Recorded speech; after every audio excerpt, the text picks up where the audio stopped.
ഐരാപുരം ശ്രീശങ്കര വിദ്യാപീഠം കോളേജിൽ സംഘടിപ്പിച്ച കോളേജ് ഫെസ്റ്റായ നവരം 2025 ഭാഗമായാണ് പത്മശ്രീ കൈതപ്രം ദാമോദരൻ നമ്പൂതിരി മുഖാമുഖം പരിപാടിയിൽ എത്തിയത്.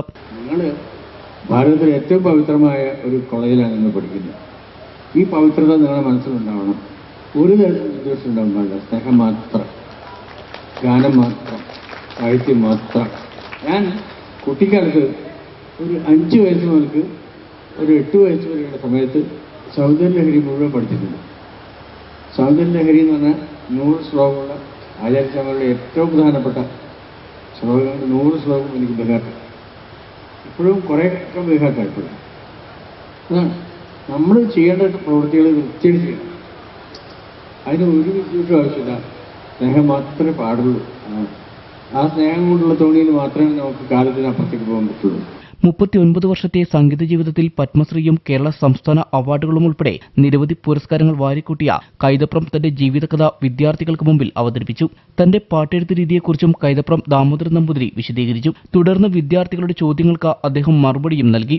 അദ്ദേഹത്തിന് മുമ്പിൽ പാട്ടുകൾ അവതരിപ്പിക്കുവാൻ അവസരം ലഭിച്ചതിന്റെ സന്തോഷവും വിദ്യാർത്ഥികൾ പങ്കുവച്ചു. അങ്ങനെ ഫേസ് ടു ഫേസ് നിന്ന് സംസാരിക്കുക, അദ്ദേഹത്തിന്റെ പാട്ടുകളൊക്കെ പാടാൻ പറ്റുക എന്നൊക്കെ പറയുന്നത് എന്നെ സംബന്ധിച്ചിടത്തോളം ഒരു പാട്ട് പഠിക്കുന്ന വ്യക്തി അല്ലെങ്കിൽ അതിലെ പാട്ടിലേക്ക് എങ്ങനെ വരണം എന്ന് ആഗ്രഹിക്കുന്ന ഒരു വ്യക്തിക്ക് വളരെയധികം സന്തോഷം ഉള്ളൊരു കാര്യമാണ്. അതിലുപരി അദ്ദേഹം കുറെ നല്ല വാക്കുകളൊക്കെ പാടി കഴിഞ്ഞതിന് ശേഷം അപ്പോൾ എനിക്ക് ഭയങ്കര സന്തോഷം തോന്നി. ഒരു പാട്ടുകാരി എന്നുള്ള നിലയ്ക്ക് എനിക്ക് അതാണ് കിട്ടാവുന്ന ഏറ്റവും വലിയ അംഗീകാരം എന്ന് ഞാൻ വിശ്വസിക്കുന്നു. പിന്നെ ഒരുപാട് കാര്യങ്ങൾ അറിയാൻ പറ്റി. അദ്ദേഹത്തിന്റെ പാട്ടുകൾ സമയപരിമിതി കൊണ്ട് നമുക്ക് കുറച്ച് നേരമാണ് കിട്ടുന്നത്. എന്നിരുന്നാൽ പോലും നമുക്ക് മാക്സിമം നമുക്ക് ആ ഒരു സമയപരിമിതിക്കുള്ളിൽ നമുക്ക് കുറെ കാര്യങ്ങൾ അറിയാനായിട്ട് പറ്റി. സദസ്സിൽ അദ്ദേഹത്തിന്റെ ചില പാട്ടുകളും അവതരിപ്പിച്ചാണ് കൈതപ്രം വേദിയിൽ നിന്നും മടങ്ങിയത്.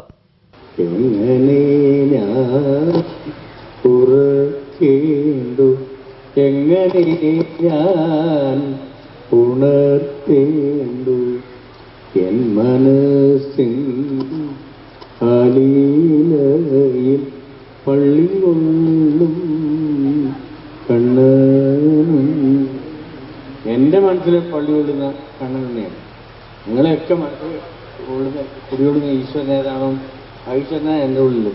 കുട്ടികൾക്ക് വേണ്ടി നമ്മൾ കവികളെയും അതേപോലെ ചില ചിത്രകാരന്മാരെയും ഒക്കെ പരിചയപ്പെടുത്തുന്നതിന്റെ ഒരു ഭാഗമായിട്ടാണ് നമ്മൾ കൈതപ്രം ദാമോദരൻ നമ്പൂതിരി സാറുമായിട്ട് അദ്ദേഹവുമായി കുട്ടികളുടെ ഒരു സംവാദം നമ്മൾ ഒരുക്കിയത്. കുട്ടികൾ അത് വളരെ ഭംഗിയായിട്ട് ആസ്വദിച്ചു. പല കവിതകളും അദ്ദേഹത്തിന്റെ പല ചലച്ചിത്ര ഗാന വരികളും എങ്ങനെ പിറന്നു എന്നുള്ളതിന്റെ ഒരു അവതരണമായിരുന്നു അദ്ദേഹം കുട്ടികൾക്ക് നൽകിയത്. കുട്ടികൾ അദ്ദേഹത്തിന്റെ പാട്ടുകൾ പാടി അദ്ദേഹം അതും ആസ്വദിച്ചു. കഥയും കവിതയും പാട്ടുമൊക്കെയായി 1.5 മണിക്കൂർ നേരം പോയത് നമ്മൾ ആരും തന്നെ അറിഞ്ഞില്ല എന്നുള്ളത് തന്നെയാണ് ഈ പരിപാടിയുടെ ഏറ്റവും വലിയ വിജയമായിട്ട് ഞങ്ങൾ കാണുന്നത്.